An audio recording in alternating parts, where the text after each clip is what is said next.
चोरी के तेल की तस्करी रोकने की कोशिश में एक महिला पुलिस अधिकारी को परेशानी का सामना करना पड़ा। आसनसोल दुर्गापुर पुलिस कमिश्नरेट की एएसआई सुप्रिया मुखर्जी ने राज्य की महिला और बाल कल्याण मंत्री अग्निमित्रा पाल से शिकायत की। रात के अंधेरे में अवैध रूप से लीटर डीजल की तस्करी की जा रही थी। ऐसी ही एक तस्वीर पश्चिम बर्धमान जिले के अंडाल में देखने को मिली।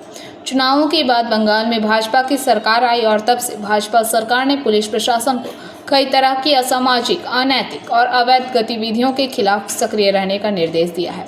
वहीं अंडाल थाने के पुलिस अधिकारी की मदद से अवैध तेल का धंधा चल रहा है। हालांकि लेडी सिंघम अंडाल थाने के assistant sub inspector Supriya Mukherjee इस धंधे के खिलाफ कड़ी हो गई है। उन्होंने बदमाशों से पूछताछ के बाद एक नाम पप्पू सामने आया। यह पप्पू कौन है? तो क्या अंडाल थाने की मदद से इस पप्पू का अवैध धंधा बढ़ रहा है? हालांकि इस अवैध धंधे के पीछे एक और नाम सामने आ रहा है, अंडाल थाने के ओसी का नाम।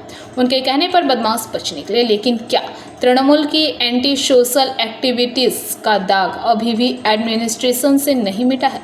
सुप्रिया मुखर्जी ने आरोप लगाया, इलीगल तेल की स्मगलिंग हो रही थी और मैं खड़ी हो गई। 11টা কত করে আছে তেল? यही नहीं पता कितना डिब्बा একটা ডিব্বা কত আছে এটা? नहीं पता डिब्बा कितना लीटर का नहीं पता। একটা ডিব্বা 50 করে আছে এটা। 50 লিটার করে তেল ধরবে ডিব্বাতে। তেলটা কোথা থেকে নিয়ে আসিস তুই বল? ফোনটা बाजारी কাট। से ফোনটা কাট। ज्यादा হুঁশিয়ারগিরি করে এমন মারবো না শালা। বিচি শর্ট করে দেবো শুয়োরের বাচ্চাটাকে। কোথা থেকে নিয়ে আসছিস? बाजारी से।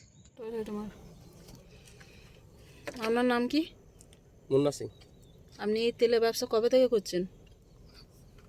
ম্যাডাম বলুন বলুন বলুন। ম্যাডামের সঙ্গে কোনো গল্প নাই। বলুন আগে, আমি যেটা জিজ্ঞেস করবো সেটা বলবেন। আরে বলুন আগে বলুন। তেলের ব্যবসা কবে থেকে করছেন? কোথা থেকে মালটা তোলেন? ম্যাডাম এইসব করার কি দরকার আছে? না না, আপনি বলুন। আপনাকে যেটা জিজ্ঞেস করছি আপনি উত্তর দেবেন। বলুন, আপনি মালটা কোথা থেকে তুলছেন, কবে থেকে ব্যবসা শুরু করেছেন? সব তো নলেজ আছে, না থাকার তো নয়। কার নলেজে আছে আমার দেখার দরকার নেই। আমি এরিয়া এখন অফিসার। ঠিক আছে আমার হাতে ধরা পড়েছেন। ঠিক আছে আপনি আমার সঙ্গে বলুন, আপনাকে যে প্রশ্ন করব সেই প্রশ্ন উত্তর আপনি দেবেন। ঠিক আছে, দিতে বাধ্য, নাহলে আপনাকে অ্যারেস্ট করতে আমি বাধ্য। আপনাকেও তুলে নিয়ে যাব আমি।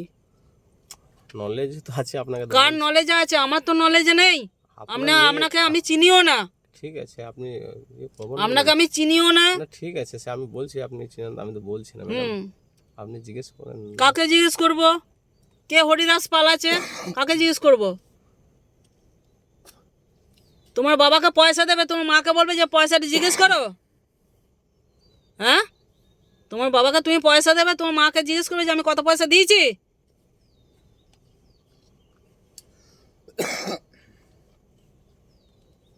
বুঝতে পারবেন। আমি যদি মিশে কোথায় যাবো? আমাকে তো এইখানে করে খেতে হবে, এই রাস্তায় যেতে হবে, এইখানে আসতে হবে। আমি যাব কোথায়? আমাকে তো এখানে আসতে হবে। আজ নাহলে ওসি সাহেবের হাতে যাচ্ছে যখন, মানে কার মারফতে যাচ্ছে? পাপু পাপ্পুর হাত দিয়ে যাচ্ছে। মানে টাকাটা কি পাপ্পু কালেকশন করে নিয়ে যায়? না কালেকশন হয়, আমাকে টাইম হয় আমরা দিয়ে যাই থানাতে এসে। আচ্ছা, থানাতে দিয়ে যাও। হ্যাঁ নিয়ে পাপুকে দিয়ে যাই। আচ্ছা, পাপ্পু আবার বড়বাবুকে দেয়? হ্যাঁ আমি পৌঁছি। বড়বাবুর নাম কি আছে? নামটা সঙ্গে এই তো রিসেন্টলি কতবার চেঞ্জ হয়েছে, তো আমরা নাম তো ইয়ে নেই।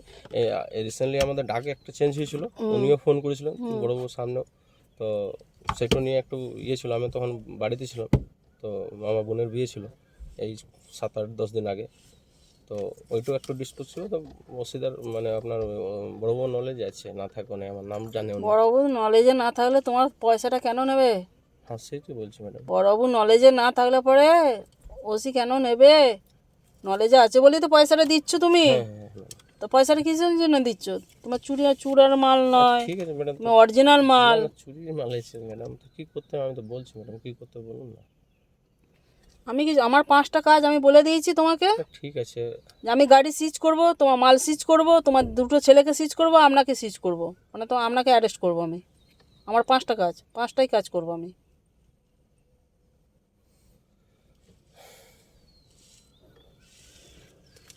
মেয়ে ছেলে বলে আমাকে মনে করেছেন উল্টো পাল্টা নাকি? না ম্যাডাম হ্যাঁ, না পাপ্পুর নাম নিচ্ছিলেন কেন বারবার তাহলে? পাপ্পুকে ওয়াই? পাপ্পুকে? সরি ম্যাডাম আমার পাপ্পুটাকে একটা অফিসারের সঙ্গে একটা কুত্তার তুলনা করছেন। ভুল হয়েছে ম্যাডাম, হ্যাঁ? বলছি পাপ্পুটাকে ভুল হয়েছে ম্যাডাম আর কয় ভুল তো হচ্ছে না ওসিকে টাকা দেওয়ার সময়?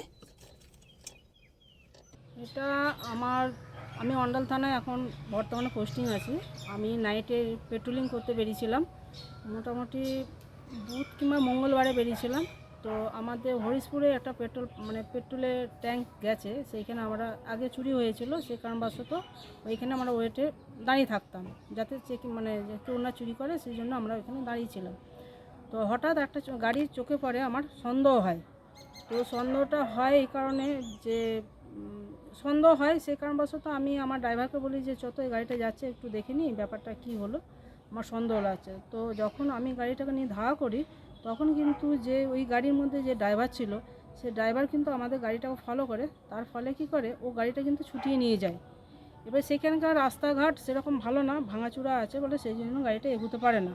তো আমরা কোনো কারণবশত আমরা সেই জায়গাটায় গিয়ে আমরা গাড়িটাকে ধরার পরে দেখি যে গাড়ির মধ্যে 11টা ডিব্বা আছে, 50 লিটারের ডিব্বা। তো তার মধ্যে দেখছি তেল রয়েছে, তেল বলতে ডিজেল তেল আছে।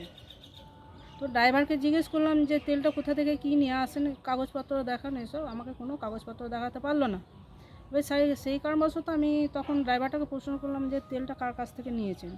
তো উনি একটা নাম বললেন যে পাপ্পু। ছেলেটা কি নাম? মুন্না সিং। মুন্না সিং। হ্যাঁ, ড্রাইভারটা বললো যে মুন্না সিংই আমাকে তেলটা দিয়েছে, আমি তেলটা ওপারে করে দেবো। মানে কোথায় নিয়ে যাচ্ছিল তেলটা? এটা যাচ্ছিলো কোন দিকে যাচ্ছিলো সেটা বলতে পারো, টপ লাইন দিয়ে যাচ্ছিলো। তো এই রাস্তাটা ধরেছিল, তো কোথায় নিয়ে যাচ্ছিলো সেটা আমি আর বুঝতে পারলাম না। তারপর কাউকে আটক করেছিলেন? হ্যাঁ, আটক করেছেন এই ঘটনা? হ্যাঁ আটক করেছিলাম বলতে আমি জিজ্ঞাসাবাদ করলাম, তখন দেখা গেল যে মুন্না সিং এলো। মুন্না সিং আমার সঙ্গে কথোপকথন বলতে লাগলো। তো উনি আমার পুরো ডাইরেক্ট আমাকে বললো, আপনি তো জানেন ব্যাপারটা। আমি কি জানি, আমি তো ব্যাপারটা কিছু জানি না। তখন আমাকে বললো যে এরকম পাপ্পু যখন নাম করলো, তখন আমি জানি যে পাপ্পু হচ্ছে আমাদের বড়োবাবুর গাড়ির ড্রাইভার। ওই পাপ্পুর নাম বলেছিল। তা আমি বললাম পাপ্পুটা কে। আমি আবার জিজ্ঞেস করতে চাইলাম, রিভাইজ করলাম যে পাপ্পুটা কি, অন্য তো পাপ্পু হতে পারে। তখন বললো যে না, থানার। তখন আমি বুঝলাম যে আমার বড়োবাবুর ড্রাইভার পাপ্পু। তো আমি তখন জিজ্ঞেস করলাম যে বলছে না, ওর সঙ্গে আমার কথোপকথন হয়ে আছে। তখন আমি চেস করে আমি মুখ থেকেই বলি যে কি তাহলে থানার সঙ্গে কোনো মান্থলি করা আছে। তখন কিন্তু ওই আমাকে বললো যে হ্যাঁ, থানার সঙ্গে মান্থলি করা আছে। এই ঘটনা আপনার পুলিশ মহলের উচ্চ আধিকারিক? আমি উচ্চ আধিকারিককে বলতে আমার সিপি সাহেবকে জানিয়েছি, আর মাননীয় মুখ্যমন্ত্রীকে আমি জানিয়েছি। আমাদের আসানসোলে অগ্নিমিত্রা পাল আছে ম্যাডামকে, ওনাকেও আমি জানিয়েছি। আমি ভিডিও সমেত পাঠিয়েছি। কেন? दुर्गापुर से निमाई दास की रिपोर्ट, पीबीटीवी न्यूज़।